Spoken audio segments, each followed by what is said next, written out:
New moon shadow island part 1 रहस्यमयी शुरुआत। कहानी की शुरुआत होती है एक समुद्री जहाज से। रात का समय है, आसमान में काले बादल हैं और बिजली की चमक बीच बीच में समुद्र की गहराइयों को रोशन कर देती है। जहाज पर कुछ यात्री हैं, अलग अलग जगहों से आए लोग। उनमें से एक है एडम, जो कि एक युवा आर्कियोलॉजिस्ट है। एडम प्राचीन सभ्यताओं और उनके रहस्यों की खोज में हमेशा से रुचि रखता था। जहाज पर माहौल थोड़ा तनावपूर्ण है क्योंकि अचानक समुद्र में तूफान आ गया है। यात्री डर रहे हैं। कप्तान जहाज को नियंत्रित करने की कोशिश करता है, लेकिन तभी जहाज के नीचे से एक अजीब सी गहरी आवाज आती है, मानो कोई विशाल जीव समुद्र की गहराइयों में हिल रहा हो। एडम और बाकी यात्री हैरान हो जाते हैं। तभी जहाज का रुख अचानक बदल जाता है और सबको महसूस होता है कि जहाज किसी अनजाने द्वीप की ओर बढ़ रहा है। सुबह होते होते यात्री खुद को एक हरे भरे लेकिन डरावने से द्वीप के किनारे पाते हैं। इस जगह का नाम है शैडो आइलैंड। द्वीप पर कदम रखते ही उन्हें महसूस होता है कि यहाँ की हवा भी साधारण नहीं है। पेड़ों की सरसराहट अजीब है, पक्षियों की आवाज़ें डरावनी लगती है और सबसे चौंकाने वाली बात यह है कि सूरज की रोशनी भी यहाँ पूरी तरह नहीं पहुँचती। हर समय मानो हल्की धुंध और परछाइयाँ फैली रहती हैं। एडम को पुराने ग्रंथ याद आते हैं जिनमें इस द्वीप का जिक्र था। कहा जाता है कि ये जगह एक समय पर एक शक्तिशाली साम्राज्य का गढ़ हुआ करती थी, लेकिन उस साम्राज्य ने अंधेरे शक्तियों के साथ समझौता किया था। इसके बाद से ये द्वीप शापित हो गया। बाकी यात्री यहाँ से निकलने का रास्ता खोजने लगते हैं, लेकिन एडम को इस द्वीप के रहस्यों को जानने की अनजानी चाहत घेर लेती है। तभी उन्हें एक टूटा फूटा मंदिर दिखाई देता है, जिसके बाहर अजीब प्रतीक बने होते हैं।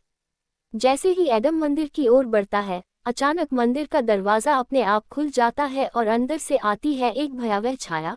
पार्ट 2 मंदिर का रहस्य। मंदिर का दरवाजा जैसे ही चरमरा कर खुला, सबकी सांसें थम गईं। अंदर से अंधेरा और एक ठंडी हवा का झोंका बाहर आया। एडम ने टॉर्च निकाली और रोशनी अंदर डाली। दीवारों पर अजीब आकृतियां बनी हुई थीं, कहीं पर इंसान और कहीं पर आधे इंसान आधे जानवर जैसे चित्र। एडम धीरे धीरे अंदर बढ़ा।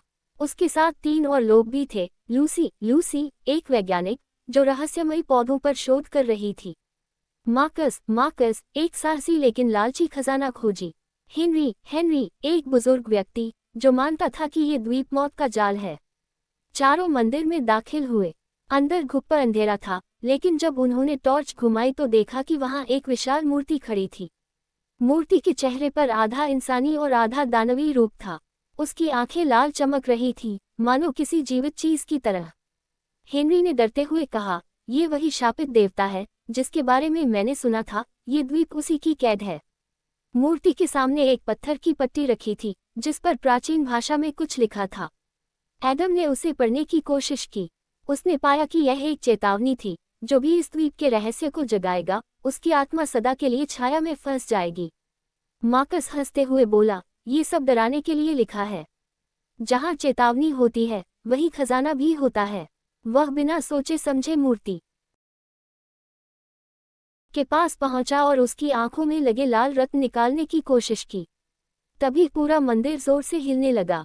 दीवारों से काली धुंध निकलने लगी और मूर्ति की आंखें और भी ज्यादा चमक उठी। लूसी चीख पड़ी, मार्कस मत करो ये। लेकिन अब बहुत देर हो चुकी थी। मंदिर के फर्श पर दरार पड़ गई और एक काली परछाई जमीन से उठने लगी। वह कोई इंसान नहीं, बल्कि शैडो गार्डियन था, इस द्वीप का रक्षक। गार्डियन ने गहरी आवाज में कहा, तुमने छाया को जगा दिया है। अब इस द्वीप से कोई नहीं निकल पाएगा। एडम और बाकी लोग डर के मारे पीछे हटे। उन्हें समझ आ गया कि यह द्वीप सिर्फ एक रहस्य नहीं, बल्कि मौत का जाल है। मंदिर के बाहर का दरवाजा अपने आप बंद हो गया।